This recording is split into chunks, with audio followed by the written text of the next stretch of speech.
بسم الله الرحمن الرحيم والصلاة والسلام على أشرف المرسلين. Salam alaikum, bonjour tout le monde. Aujourd'hui, on va terminer la partie numéro 2, toujours l'examen module DCS pour Master Instrumentation et Système embarqué. Semestre 3, la durée d'examen, c'était 1 heure et demie. Si vous êtes intéressé, nous avons répondu sur les 20 questions, les gens sur la vidéo. Aujourd'hui, on va terminer la deuxième partie, donc simplement en deux vidéos, mais comme je dois. La question numéro 21, vous avez le process de contrôle ne réalise pas. Est-ce que les algorithmes de régulation PID et de commande avancée, ou bien les algorithmes d'automatisation combinatoire et séquentielle, ou bien la communication avec les stations HMI, pardon, ou bien les travaux de maintenance et de développement du système. Donc, la bonne réponse, c'est la réponse D. Le process de contrôle ne réalise pas les travaux de maintenance et de développement du système. La question numéro 22. Donc, nous avons le process de contrôle à trois microprocesseurs travaillant en collaboration. Un parmi les suivants n'est pas concerné.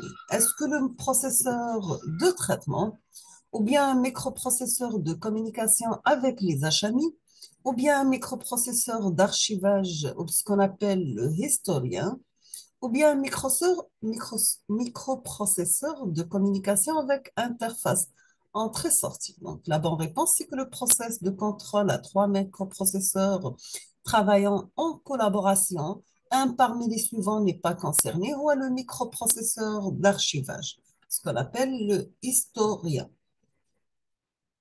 La question numéro 23, nous avons parmi les caractéristiques d'un processeur de contrôle, est-ce que les types des processeurs vitesse de calcul longueur maximale, ou bien type des processeurs système d'exploitation type de redondance, ou bien type de calcul taille de mémoire support physique, ou bien taille de mémoire distance de transmission redondance d'alimentation. Donc, la bonne réponse parmi les caractéristiques d'un process de contrôle, c'est bien sûr les types de processeurs, systèmes d'exploitation et les types de redondance. Donc, la bonne réponse, c'est la question, réponse B, pardon. La question numéro 24, vous avez dans la simple redondance, est-ce que les deux processeurs de contrôle adjacents ne sont pas connectés? Ou bien les deux processeurs de contrôle marchent en même temps? Ou bien le processeur actif contient le même programme que l'autre processeur, ou bien les résultats de traitement sont transmis par les deux processeurs. Donc, la bonne réponse, c'est que dans la simple redondance, le processeur actif contient le même programme que l'autre processeur. Donc, la bonne réponse, c'est la réponse C. La question numéro 25, vous avez dans la redondance à tolérance de panne, est-ce qu'en cas de panne au niveau du processeur actif, l'autre va être actif commençant les programmes à nouveau, ou bien les deux processeurs de contrôle ne marchent pas en même temps, ou bien en cas de panne, chaque processeur exécute un programme de test de façon à déterminer le défaut, ou bien les informations sont transmises à son destinataire via le réseau par les deux processeurs.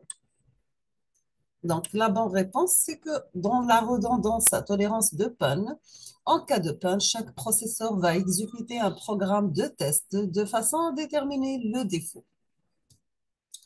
La question numéro 26, nous avons dans le cas d'intégration de deux modes de redondance, est-ce que la tolérance de panne est à l'intérieur de chaque CPU dans la simple redondance et entre les deux CPU, ou bien les deux CPU ne sont pas connectés, ou bien dans chaque CPU, il y a seul processeur de traitement, ou bien les résultats de traitement sont comparés à l'extérieur des CPU.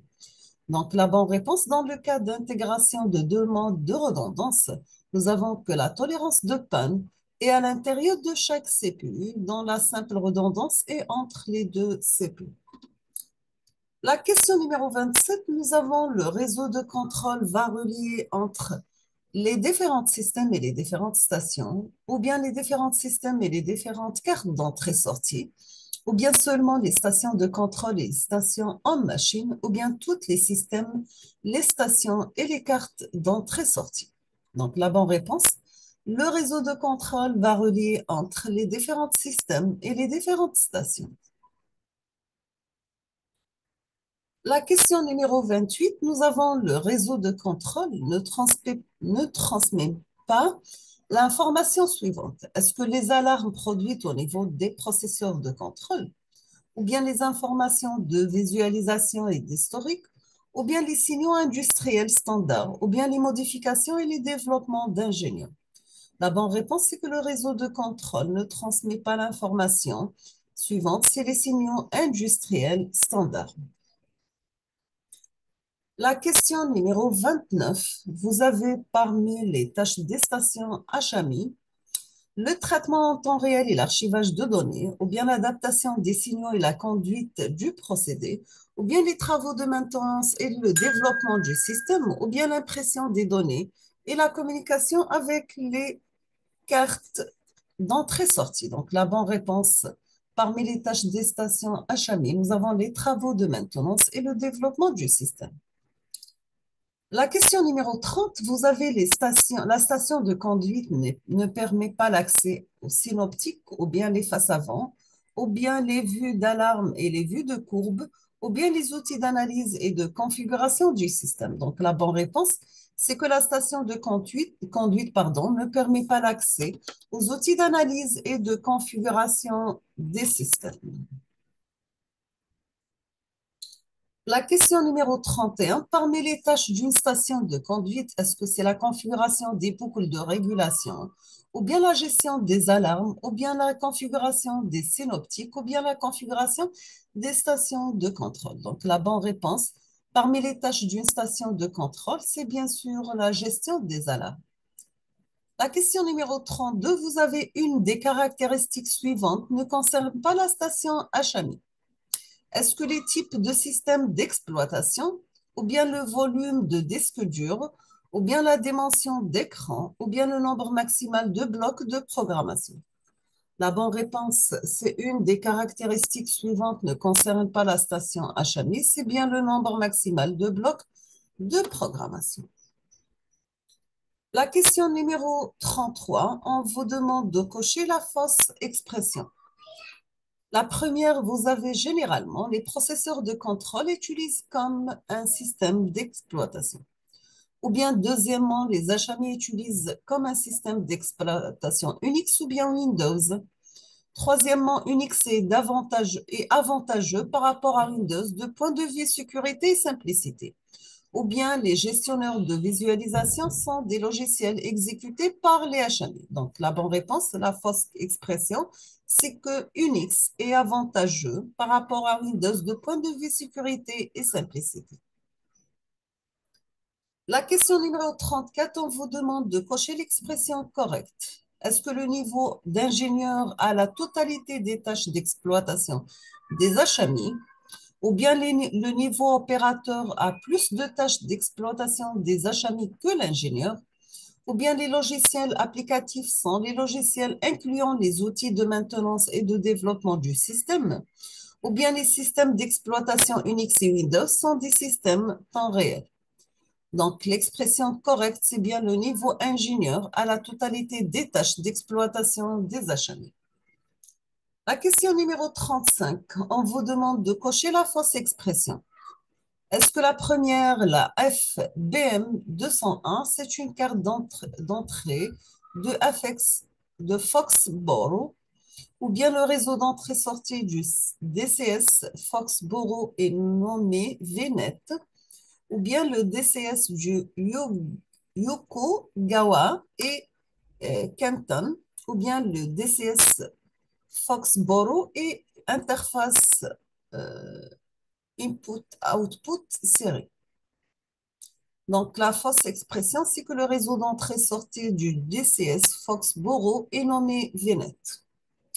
La question numéro 36, on vous demande de cocher la fausse expression. Le réseau système de Foxborough est Node-Bus. Le réseau d'entrée-sortie de Yokogawa est VNet. La station de conduite Foxborough est appelée Work Processor.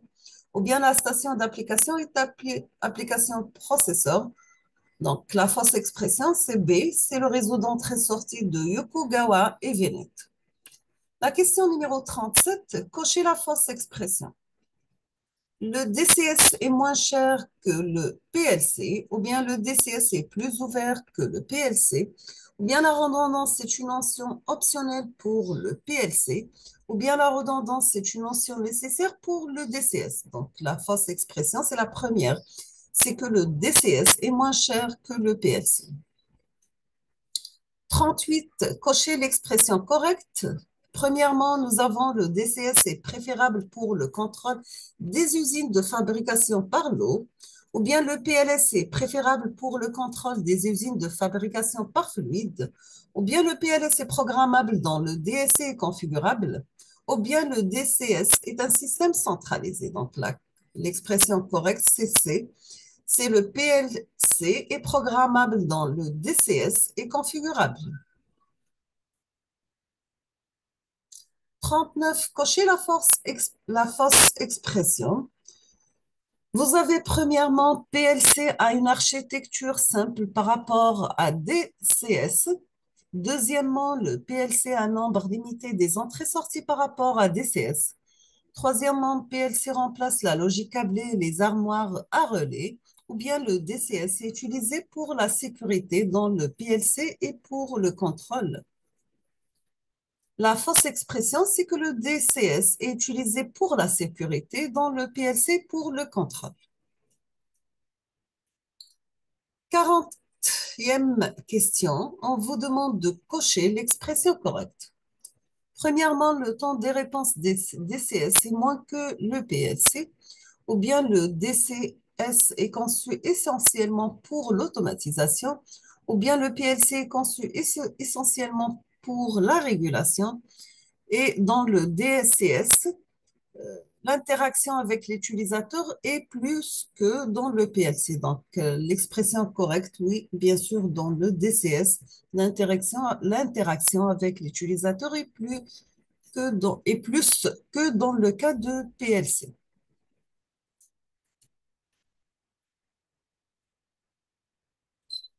Donc, nous sommes arrivés à la fin de ce sujet d'examen. Je vous remercie infiniment pour votre attention et à la prochaine vidéo. Inch'Allah, on va entamer avec d'autres sujets dans d'autres modules avec corrigitype, bien sûr. Je vous remercie et à la prochaine. Merci.